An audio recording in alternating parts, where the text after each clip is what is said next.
ہم اپنی زندگی میں بہت خوفناک حد تک ذاتی ہوتے ہیں، پرسنل ہوتے ہیں۔ خاوند کی اپنی زندگی ہے، بیوی کی اپنی الگ دنیا آباد ہے۔ ہم میں سے ہر ایک اپنے پسندیدہ طریقہ کار سے، اپنے مزاج سے زندگی گزارنا چاہتا ہے۔ ہر شخص اپنی ذات میں جہاں جہاں ممکن ہے وہاں ایک چھوٹا سا فرعون ہے۔ یہی وجہ ہے کہ رشتوں میں، ریلیشنز میں مزاحمت ہے، یعنی ریزسٹنس ہے۔ یہی وہ جگہ ہے جہاں سے انگزائٹی بڑھ کر سٹریس اور ڈپریشن میں بدل رہی ہے۔ اس مقام پر رکیں، غور کریں۔ کچھ دنوں، کچھ مہینوں یا کچھ سالوں کے بعد رشتوں میں لطف یعنی چارم ختم ہو جاتا ہے، چہروں سے نقاب اتر جاتا ہے اور ہم اٹک جاتے ہیں، سٹک ہو جاتے ہیں۔ ماں کا وہی بچہ جس کے لیے اس نے بے پناہ تکلیف اٹھائی ہوتی ہے، اس کے لیے ایک کھلونا بن کر رہ جاتا ہے۔ اس کی ضرورتوں کا بچے کی ضرورتوں کے ساتھ تضاد پیدا ہونا شروع ہو جاتا ہے، کانفلکٹ کا آغاز ہونے لگتا ہے۔ بچے کی تربیت کے نام پر اسے نفسیاتی استحصال کا نشانہ بنایا جانے لگتا ہے۔ بچے سے بدترین اور کوئی غلام نہیں ہوتا۔ اس وقت اٹھنا ہے، اس وقت سونا ہے، یہ کھانا ہے، یہ نہیں کھانا، یہ پہننا ہے، یہ نہیں پہننا۔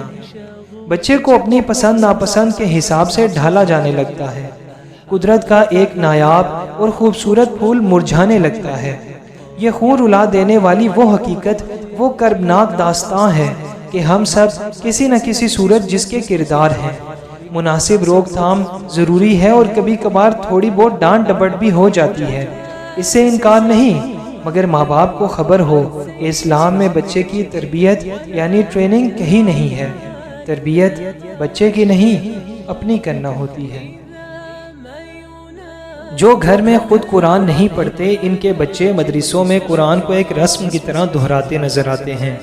بچے کے مزاج میں، اس کی سائیکی میں علم نہیں ہوتا، یعنی نوئنگ نہیں ہوتی، اس لیے اس کا مشاہدہ، اس کی آبزرویشن بہت تیز ہوتی ہے۔ وہ سچ کا بھی مشاہدہ کرتا ہے اور جھوٹ کا بھی۔ اگر ماں باپ نیک ہیں، اللہ کے ساتھ جڑے ہوئے ہیں، ان کا کردار سارے گھر میں ایک نورانی چمک پیدا کیے ہوئے ہے، تو انہیں اپنے بچوں کی تربیت کی کوئی ضرورت نہیں ہے۔ بچہ خود بخود سیکھ جاتا ہے۔ بچوں کی تربیت میں سب سے زیادہ خود کو وہ کھپاتے ہیں جن کی اپنی تربیت نہیں ہوئی ہوتی۔ آپ اپنی فکر کریں، اپنے کردار کو سدھاریں، آپ کے بچے خود بخود سدھر جائیں گے۔ ماں اپنے بچے کے ساتھ ایسا اس لیے کر رہی ہے کہ اس کی ماں نے بھی کم و بیش ایسا ہی کیا تھا۔ ہم سب ایسا اس لیے کرتے ہیں، ایسا اس لیے جیتے ہیں کیونکہ ہم نے سب کو ایسا ہی کرتے ہوئے دیکھا ہے۔ کیا ایسا نہیں ہے؟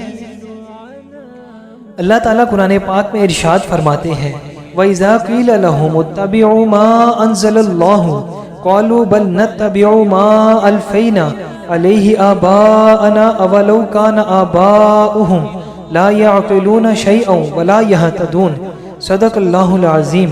اور جب انہیں کہا جاتا ہے کہ اس کی پیروی کرو جو اللہ نے نازل کیا ہے، تو کہتے ہیں بلکہ ہم تو اس کی پیروی کریں گے جس پر ہم نے اپنے باپ دادا کو پایا، کیا اگرچہ ان کے باپ دادا کچھ بھی نہ سمجھتے ہوں اور نہ سیدھی راہ پر ہوں۔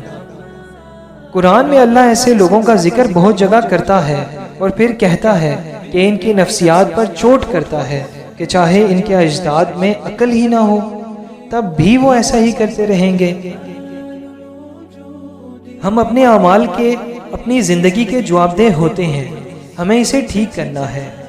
ہماری نسلوں میں سے کسی کو تو سوچنا ہے، کوئی تو ہے جو نسل در نسل چلی آتی جہلیت پر سوال اٹھائے۔ وہ ہم کیوں نہیں ہو سکتے؟ ہم میں سے ہر کوئی صرف اپنی خوشی چاہتا ہے اور اس کے حصول کے لیے وہ اپنے سامنے موجود ہر انسان کو نشانہ بناتا ہے، خواہ اس انسان سے اس کا کوئی بھی رشتہ ہو۔ اسی طرح ہم یہ جہالت اپنی آنے والی نسلوں کو منتقل کرتے چلے آتے ہیں۔